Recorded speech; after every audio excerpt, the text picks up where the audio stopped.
Last class में हमने देखा था प्रभुपाद जी एक लाइब्रेरी में गए थे, बुक स्टोर पे। वहां पर एक लेडी को उन्होंने बहुत सारी बुक्स, अपने श्रीमद् भागवतम के सेट्स रखने को दिए थे कि आप यहाँ पर इनको बेचिएगा। तो इसमें एक बात आई थी कि जब भी कोई व्यक्ति उन लेडी के पास में आकर पानी के लिए पूछता, तो वो कह देती थी कि हाँ वहां पर वाटर कूलर लगा है, जाकर ले लीजिए। लेकिन प्रभुपाद जी के साथ जब प्रभुपाद जी इस तरह से उनको पानी के लिए पूछते, तो वे स्वयं उनके लिए पानी भर के उनको ऑफर करती थी। तो इससे हमने देखा था that if any person he becomes devotee, भगवान की वह भक्ति कर रहा है, और सामने वाले को कैसे पता लगेगा कि आप भक्त है? उस तरह का आचरण प्रस्तुत करके।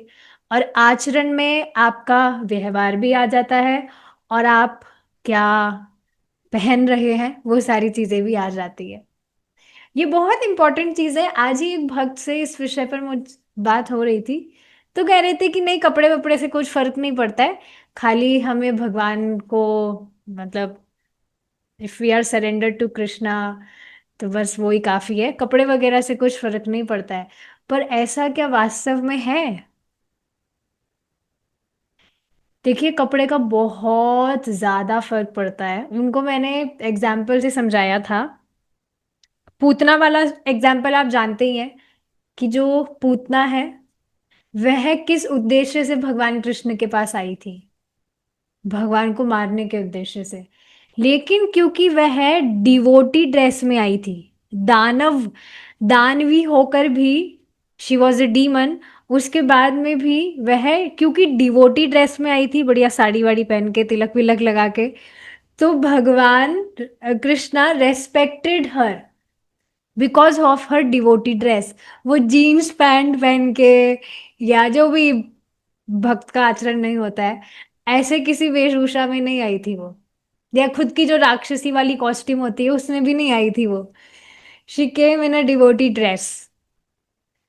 उसके बाद तो हाँ, कृष्णा, आप बताइए, एक दानवी का इस तरह से कृष्णा इज रेस्पेक्टिंग, तो अब जो भक्त, जो भगवान की प्रसन्नता के लिए इस तरह का आचरण प्रस्तुत कर रहे हैं, वे भगवान को कितना प्रिय होंगे, इसका तो कहना ही क्या। तो इस तरह से नहीं सोचना चाहिए कि ड्रेस वगैरह का फर्क नहीं पड़ता। अब इसको एक और दूसरे ट्विस्ट से मैंने समझाया था। आप देखेंगे जितने भी सन्यासीज हैं, सो डेफिनेटली दे, मतलब एक उनका पर्टिकुलर जो भी ड्रेस है, उसमें ही वे रहते हैं, उसमें ही वे प्रवचन करते हैं। अब आप सोचिए, एक जो सन्यासी है, इस्कॉन की सन्यासी, आप सोचिए, वो इस तरह से दूसरा कुछ भी टी शर्ट पैंट वगैरह पहन के, काला गॉगल लगाकर, अगर वो प्रवचन दे रहे हैं, तो कौन उनको अपने गुरु महाराज के, गुरु महाराज की तरह एक्सेप्ट करेगा? No one. तो ये सारी चीजें एब्स्ट्रैक्ट लग सकती है, बट ये बहुत इंपॉर्टेंट चीजें हैं। देखिए, इस बात को समझना चाहिए। बहुत सुंदर बात एक बार प्रभु जी ने बताई थी, love means attention to details. तो ये कुछ चीजें हमें बहुत छोटी बहुत लग सकती है कि हाँ कोई फर्क नहीं पड़ता, कुछ भी कपड़ा पहनो, तिलक लगाया कि नहीं लगाया क्या फर्क पड़ता है, या बहुत सारी चीजें हो सकती है जो हमें छोटी लगे। बट देखिए, प्रेम का मतलब भी है that you will give attention to details. ये छोटी छोटी चीजें जो भगवान को बहुत प्रसन्न करने वाली होती है, भक्त इस तरह से करते हैं। इस पर एक और एग्जाम्पल बताऊंगी, फिर हम आगे बढ़ेंगे। Love means attention to detail, बहुत सुंदर बात है ये। आप देखेंगे प्रभुपाद जी की जो इंग्लिश में बुक्स हैं, स्मॉल बुक्स हैं, या गीता, भागवतम, इंग्लिश में पर्टिकुलरली, उसमें आप देखेंगे भगवान कृष्ण के जो नाम है, और जो प्रनाउंस प्रनाउंस है, नाउंस वगैरह है, जो भगवान को एड्रेस करते हैं। क्या क्या एड्रेस करते हैं भगवान को? जैसे ही, हम ही इंग्लिश में ही, कृष्णा को जब हम एड्रेस कर रहे हैं तो हम इस तरह से बोलते हैं ना, he loves this, it is pleasing to him. तो हिम, हम भगवान को एड्रेस कर रहे हैं। तो इसमें आपने अगर नोटिस की हो, बहुत अमेजिंग चीज है ये। तो इसमें आप देखेंगे हिम, ही, ये सारे जो ये सारे जो वर्ड्स जो कृष्णा को एड्रेस किए जाते हैं, इसको प्रभुपाद जी कैपिटल लेटर्स में रखे हैं। कभी किया है आपने नोटिस? जैसे सामान्यतः हम एच को छोटे लेटर में लिख देते हैं, स्मॉल लेटर में, लेकिन भगवान कृष्ण को जहां पर भी एड्रेस किया जा रहा है, आप आज इसको देखिएगा, भगवत गीता में देख सकते हैं, भागवतम में देख सकते हैं, या कोई छोटी पुस्तक में देख सकते हैं इंग्लिश वाली में, तो उसमें जहां पर भी भगवान को एड्रेस किया जा रहा है वहां पर कैपिटल लेटर्स यूज किए जाते हैं। So this makes us conscious about the position of Krishna, कि भगवान Krishna is the supreme personality of God head. तो ये देखिए कितनी छोटी सी डिटेलिंग है ना यहाँ पर भी, कि ये जो इस तरह से भगवान को जो एड्रेस किए जा रहे हैं वर्ड्स, वो कैपिटल लेटर्स में है। कितनी डिटेलिंग वाली बात है यहाँ पर भी। So love means attention to details. बहुत सुंदर बात है ये। तो आप जब टाइप करें इंग्लिश में, कुछ आप टाइप करते हैं, तो इस तरह से आप भी इसका अभ्यास कर सकते हैं। इससे आप सचेत होंगे। You will be conscious about Krishna, Krishna's position. बहुत सुंदर एक्टिविटी है ये, अगर इसको आप करें तो। जिन भी वर्ड से आप भगवान कृष्ण को एड्रेस करते हैं वो कैपिटल लेटर्स में हो। चलिए अब हम आगे देखेंगे। Harvey Cohen came often to room 501 to visit the Swami who had so impressed him at आनंद आश्रम। हार्वे, क्या आपको याद है ये व्यक्ति कौन है? हार्वे कोहेन, जब प्रभुपाद जी से ऑडिटोरियम में मिले थे और प्रभुपाद जी पहली मुलाकात में ही उनको ड्यूटीज वगैरह असाइन कर दिए थे। मतलब इस तरह से ये लोग यहाँ पर आ रहे हैं श्रीमद् भागवतम का सेट लेने के लिए, तो आप इनको सेल करिए। तो ये वही व्यक्ति है। तो वो उनके बारे में देखिए अब क्या बताया जा रहा है। हार्वे कह रहे हैं, the room he occupied was a tiny office in the back of the yoga society in uptown Manhattan. I began to go there regularly, and we sat facing each other on the floor in this little office with his typewriter and a new tape recorder on top of two suitcases.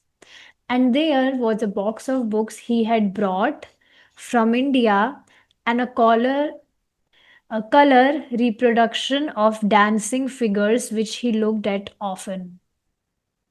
Deities की बात कर रहे हैं कि हाँ, ये इस तरह से कह रहे हैं व्यक्ति, प्रभुपाद जी के यहाँ पर ये काफी बार अब आया जाया करते थे। तो बता रहे हैं कि उनके पास में एक छोटा सा ऑफिस था,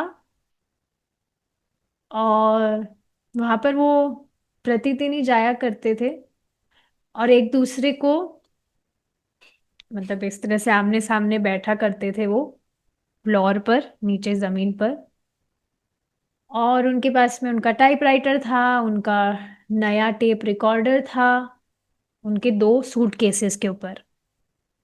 उनके पास में एक बॉक्स था जिसमें जो वो भारत से लेकर आए थे उनकी किताबें उसमें थी, और colour reproduction of dancing figures, यानी कि डीटीज की बात हो रही है, विग्रह थे जिनको वो अक्सर देखा करते थे। तो आप देखेंगे आ, ये सारी जो चीजें हैं जो भारत में बहुत आम है, भगवान का विग्रह, ये सारी चीजें जो पाश्चात्य देश के जो लोग हैं उनके लिए बहुत फॉरेन चीज है। जैसे आप यकीन नहीं करेंगे, एक बार परम पूज्य राधानाथ स्वामी महाराज की ही बात है जहां तक मैं स्मरण कर पा रही हूँ। तो महाराज ने, व्हेन ही वॉज अ ब्रह्मचारी, जब शुरू में उन्होंने टेम्पल ज्वाइन किया था, तो सब कुछ वो टेम्पल उन्होंने ज्वाइन कर लिया था घर वगैरह छोड़ के।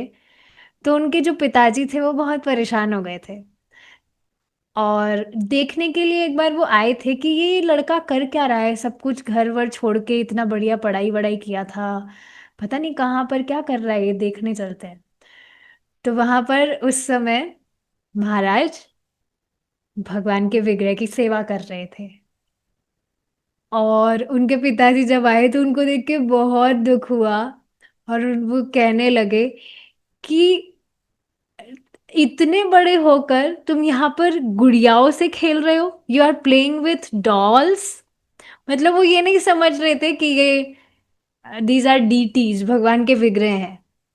उनके लिए for him it was appearing as dolls, जैसे कि ये व्यक्ति यहाँ कह रहे हैं colour reproduction of dancing figures. तो डांसिंग फिगर्स तो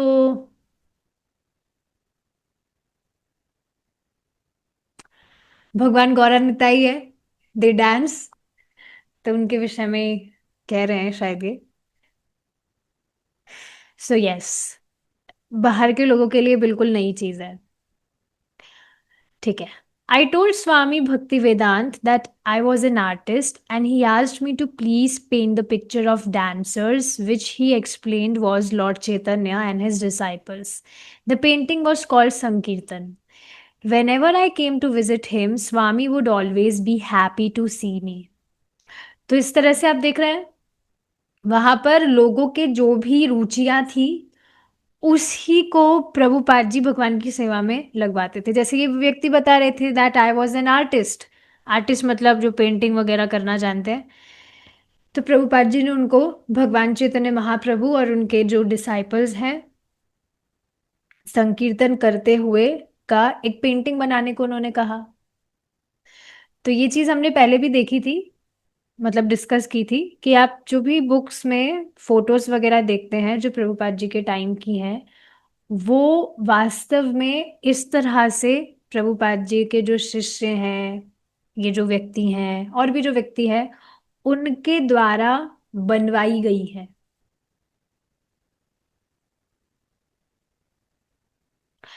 when ever I came to visit him, जब भी वे आते तो प्रभुपाद जी बहुत खुश होते उनको देखकर। आई टोल्ड हिम, जैसे ऐसा होता ही है देखिए, आप खुद बताइए जब आप भक्तों को देखते हैं स्पेशली वो भक्त, मतलब सबको देखकर बहुत खुशी होती है, पर आप सोचिए जिनको आपने प्रीचिंग किया हो और वो आना स्टार्ट कर दिए, क्लासेस में आ रहे हैं, वो भी वीडियो ऑन करके, वीडियो ऑफ करके आ रहे हैं तो फिर इतना ठीक है, आ रहे हैं अच्छी बात है, पर वीडियो ऑन करके क्लासेस में आ रहे हैं, प्रभु जी क्लासेस में सुन रहे हैं क्लासेस, सुबह चैंटिंग के लिए आ रहे हैं, तो कितना अच्छा लगता है देखकर।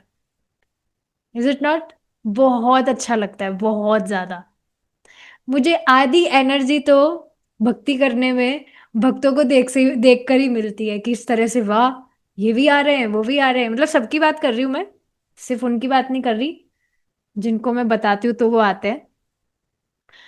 तो आधी से ज्यादा एनर्जी तो भक्ति में भक्तों को देख के ही मिलती है कि हाँ देखो सब कैसे आ रहे हैं डेली। मुझे सच में बहुत अच्छा लगता है इस तरह से। आ, बता देती हूँ, किसी को पता नहीं है, आप सबको भी बता देती हूँ मैं। जब प्रभु जी इस तरह से क्लासेस डिस्कस करते हैं तो बीच बीच में कुछ बातें बताते हैं, तो बार बार में मैं डिवोटीज को सबको देखती हूँ कि किसका क्या रिएक्शन आ रहा है, कौन कैसे रिएक्ट कर रहे हैं जो भी प्रभु जी बातें बता रहे हैं। भक्तों को देखकर बहुत अच्छा लगता है। सो यस, प्रभुपाद जी को बहुत खुशी होती थी जब वो इस तरह से उनके पास में आया करते थे। I told him about myself and we chanted Hare Krishna together in his room many nights that winter. I would get the train uptown from my apartment to go see him. तो इस तरह से साथ में chanting भी किया करते थे और ये सारी चीजें। आगे देखिए, January 11, 1966, Prime Minister Lal Bahadur Shastri died of a heart attack while visiting Russia. The Prime Minister had been a personal acquaintance of Srila Prabhupada's in India and an admirer of his Srimad Bhagavatam translation. He had been scheduled to visit America, and Prabhupada had expected to obtain a personal sanction from him for the release of funds from India. His untimely death was a great upset in Srila Prabhupada's plans to purchase the building at 143 West 72nd Street. तो अब जो ये prime minister थे लाल बहादुर शास्त्री जी। इनको अचानक से, जब ये रशिया की ओर व्हेन ही वाज विजिटिंग, अचानक से इनको हार्ट अटैक आ गया था। अब ये आप इनके विषय में जान ही रहे हैं, हमने पढ़ा था कि प्रभुपाद जी ने जब अपनी भागवतम रिलीज की थी, तो इन्होंने प्रभुपाद जी की बहुत सराहना की थी उसमें। प्रभुपाद जी से उन्होंने सेट्स भी लिए थे काफी। और हाँ, इस तरह से भारत में काफी अच्छा उनसे बातचीत होती थी प्रभुपाद जी की। और अब ये जो थे व्यक्ति, प्राइम मिनिस्टर जी, ये अमेरिका को आने वाले थे प्रभुपाद जी से मिलने के लिए। And Prabhupada ji was feeling, means he was expecting कि इस तरह से मेरे जो प्लान्स हैं, यहाँ पर जो बिल्डिंग मुझे लेनी है फॉर प्रीचिंग सेंटर, उसमें ये मेरी सहायता करेंगे। लेकिन उनकी अचानक से इस तरह से मृत्यु हो जाने के कारण Prabhupada ji was kind of upset, क्योंकि उन्होंने जैसा सोचा था वैसा नहीं हो पाया। The realtors had shown him the building, and he had already mentally designed the interior for deity worship and distribution of prasadam. The money was to come from India, and Prime Minister Shastri was to give personal sanction for release of the funds. But suddenly that was all changed.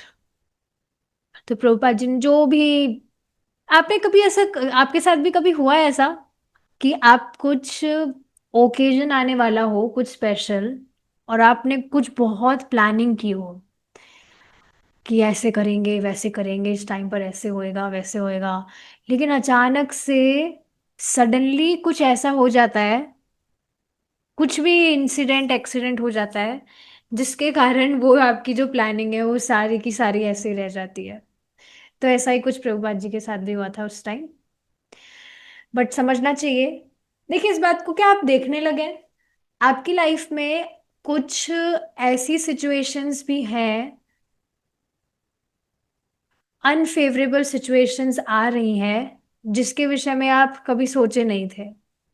पर हमेशा इसको इस तरह से देखना चाहिए, at least अपने mind को प्रीच करवाना चाहिए that I am serving Krishna. And मुझे ये पता है शास्त्रों के थ्रू कि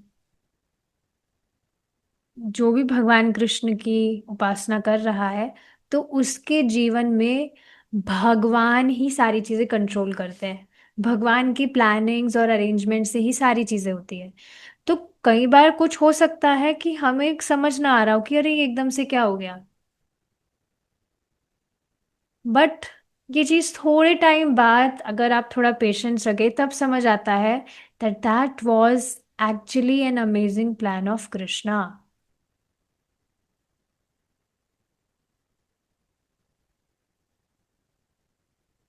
क्या इसको आप सच में देख सकते हैं? कृष्णा इज लाइक दिस, मतलब हम नहीं समझ सकते हैं कि वो हमारे जीवन में क्या चाहते हैं, क्या करवाएंगे। वो हमें धीरे धीरे ही आगे चलकर समझ आता है, वो भी पूरी तरह से समझ नहीं आता है, because Krishna is like this.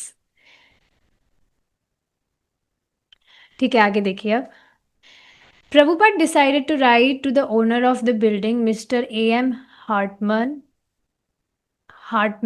He explained how his plans had been upset and he posed a new plan. Now, the Prime Minister, Mr. Lal Bahadur Shastri, is suddenly dead, and I'm greatly perplexed. As there is now great difficulty for getting money from India, I am requesting you to allow me to use the place for the International Institution for God Consciousness, क्योंकि अभी उस समय तो ISKCON का जो नाम था वो फिक्स नहीं हुआ था, इस वजह से it was international institution for God consciousness. Later it became International Society for Krishna Consciousness. ठीक है, at least for some time. The house is lying vacant for so many days without any use. And I learned it that you are paying the taxes, insurance, and other charges for the house, although you have no income from there. If you, however, allow this place for this public institution, you shall at least save the taxes and other charges which you are paying now for nothing. If I can start the institution immediately, certainly I shall be able to get sympathy locally.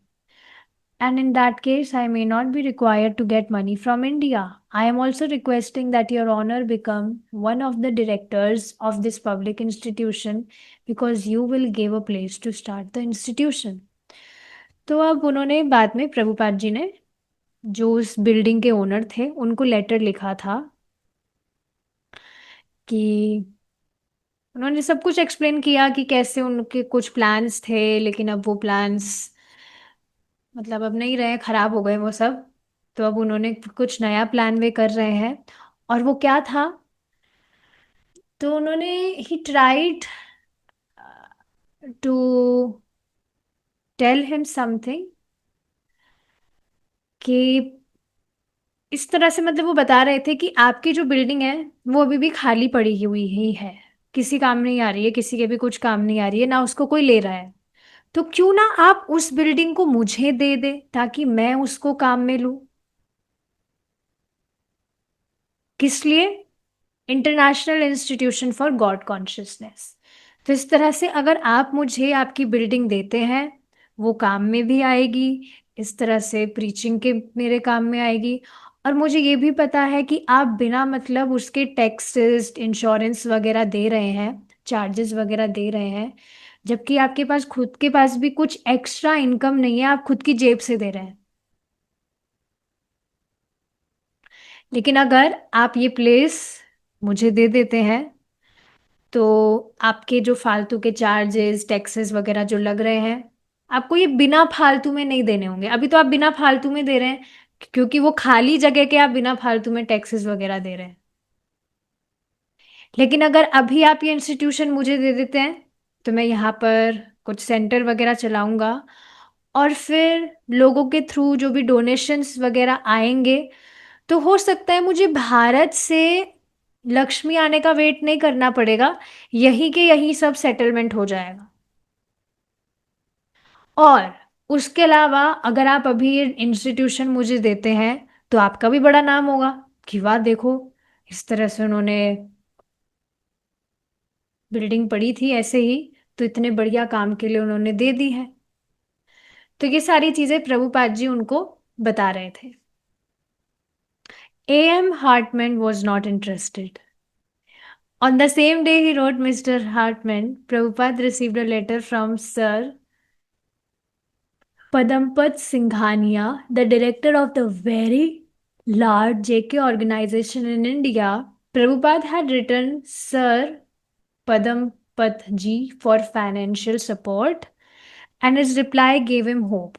Not only was the Singhania family fabulously wealthy, but its members were devotees of Lord Krishna.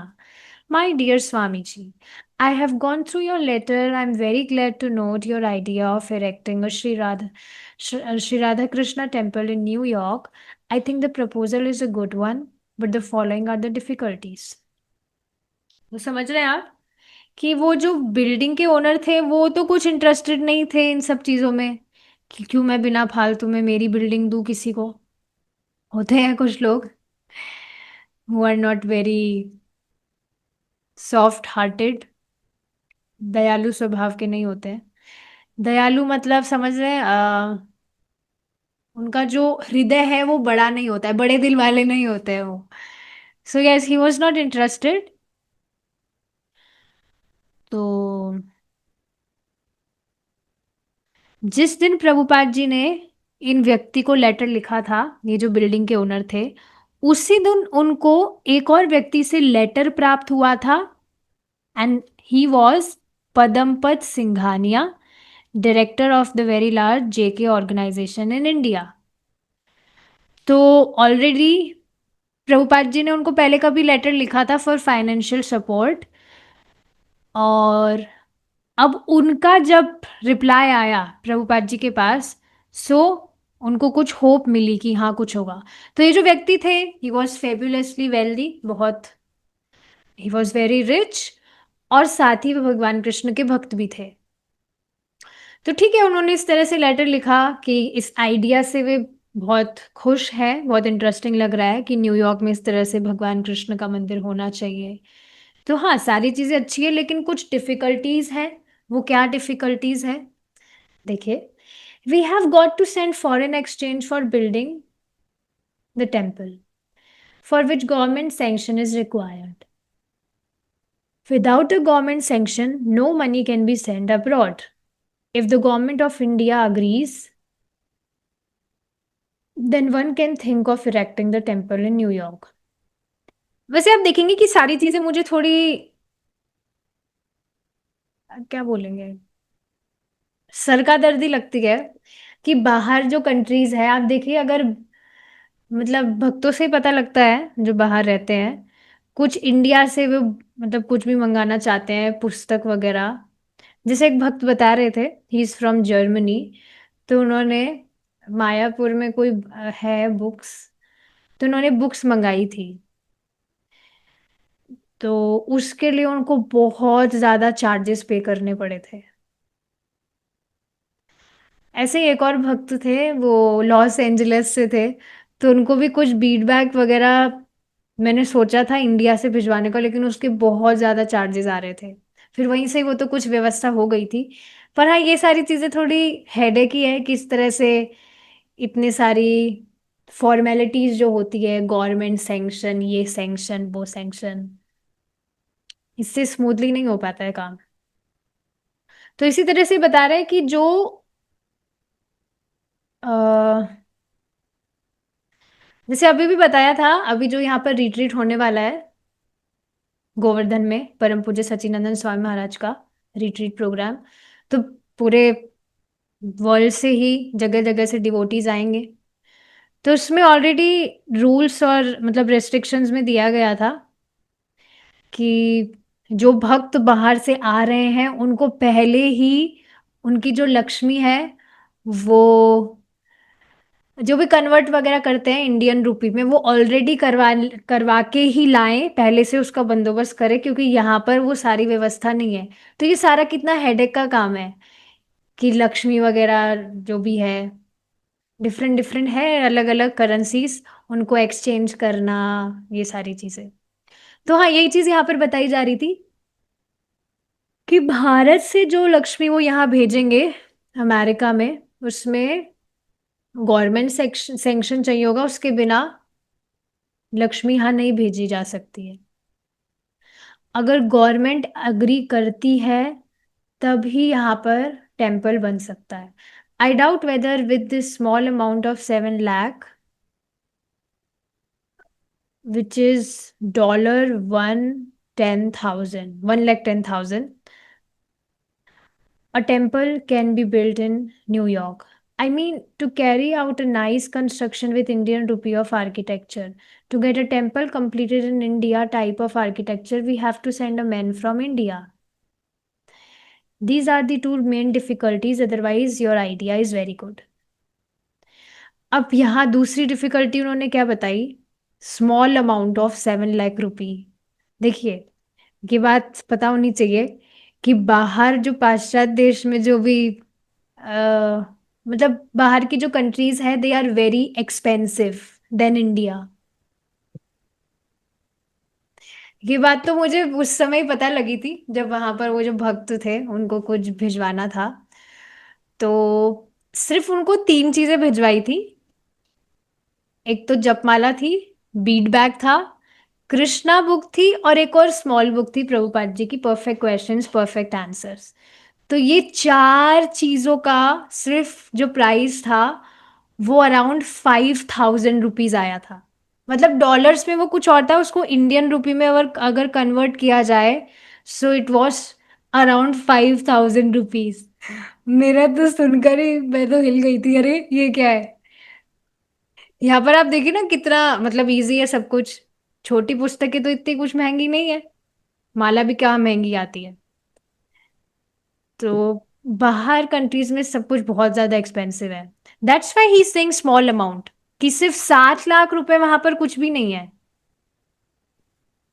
7 lakh रुपए में building बन जाना वहां पर।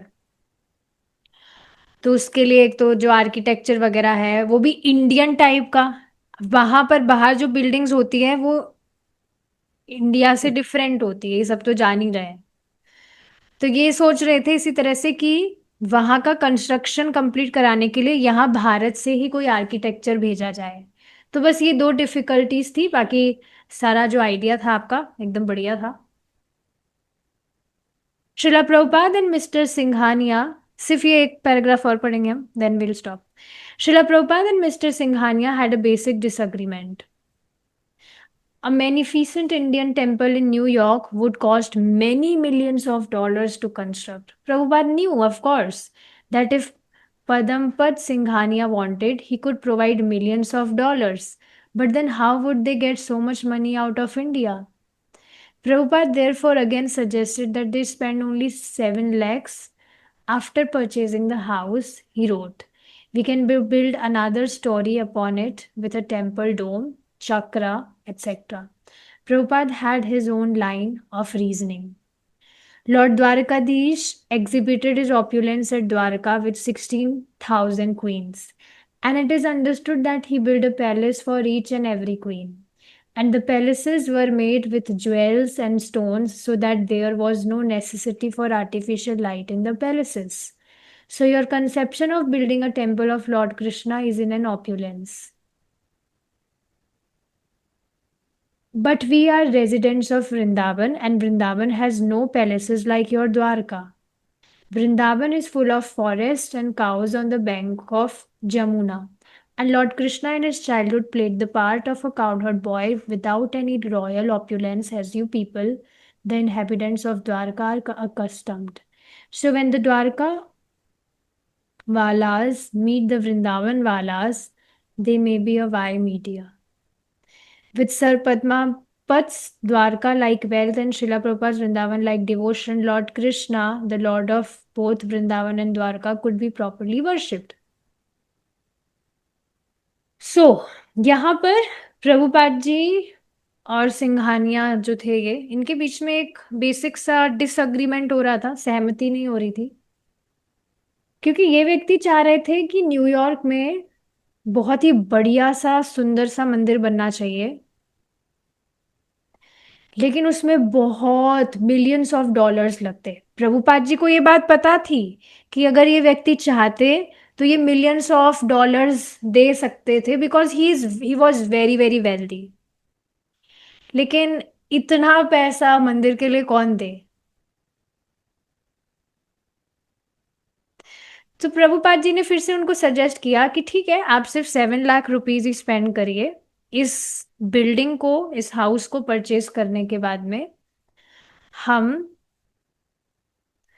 एक दूसरा इस building के ऊपर ही कुछ डोम टाइप, चक्रा टाइप हम बना देंगे, जिससे वो मंदिर मंदिर हो जाएगा, मंदिर का एक स्ट्रक्चर हो जाएगा। तो प्रभुपाद जी ने इसको एक यहाँ पे कुछ डेमोन्स्ट्रेशन के साथ में समझाया कि भगवान जब द्वारिकाधीश में थे, भगवान जब द्वारिका में थे, द्वारिकाधीश इस कृष्णा, जब वे द्वारका में थे तो 16,000 रानियों के लिए उन्होंने 16,000 राजमहल बनवाए थे, सबके लिए सेपरेट। और हर राजमहल जो थे वो हीरे मोती से जड़ित थे। इतने सारे हीरे और मोती थे ताकि उसमें किसी आर्टिफिशियल लाइट की जरूरत ना हो, जैसे हम लगाते हैं ट्यूबलाइट्स वगैरह, वो नहीं। बहुत सारे जो हीरे मोती थे उनसे ही पूरा वो जगमगाए। तो आपका जो भगवान का मंदिर बनाने का जो आइडिया है इज इन ऑप्यूलेंस, किस तरह से बहुत ऑप्यूलेंट हो। लेकिन मतलब इस तरह से प्रभुपाद जी समझा रहे थे कि जरूरी नहीं है कि जो टेम्पल है वो बहुत ऑप्यूलेंट हो। अगर सिंपल सा मंदिर भी है so that is also nice. At least उस समय जो सिचुएशन थी उस तरह से देखा जाए तो। लेकिन आप देखेंगे प्रभुपाद जी ने ये बात भी बताई थी कि मंदिर बहुत सुंदर होने चाहिए, भगवान के विग्रह बहुत सुंदर तरह से सजाए जाने चाहिए, कि कोई भी अगर बाहर का व्यक्ति आता है, भगवान का मंदिर देखे, भगवान को देखे, तो बस वो देखता रह जाए कि वाह। मतलब बाहर की जो मेटेरियल लाइफ में जो भी चीजें हैं, उसमें से उसका टेस्ट अपने आप ही सब कुछ देखकर, भगवान कितने सुंदर है, मंदिर कितना सुंदर है, ऐसे बस वो देखता ही रह जाए। लेकिन अभी वहां पर जो सिचुएशन थी उसके अकॉर्डिंग प्रभुपाद जी इस तरह से बता रहे थे कि जरूरी नहीं है कि बहुत ऑप्युलेंट टेम्पल हो।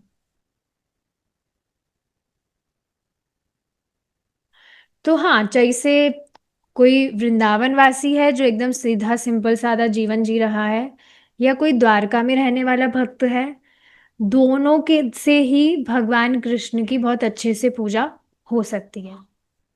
January 21। ये जो है हम अब कल कंटिन्यू करेंगे, अगर भगवान ने चाहा तो। Stop here now. Thank you so much for joining. Hare Krishna. Srila Prabhupada की जय।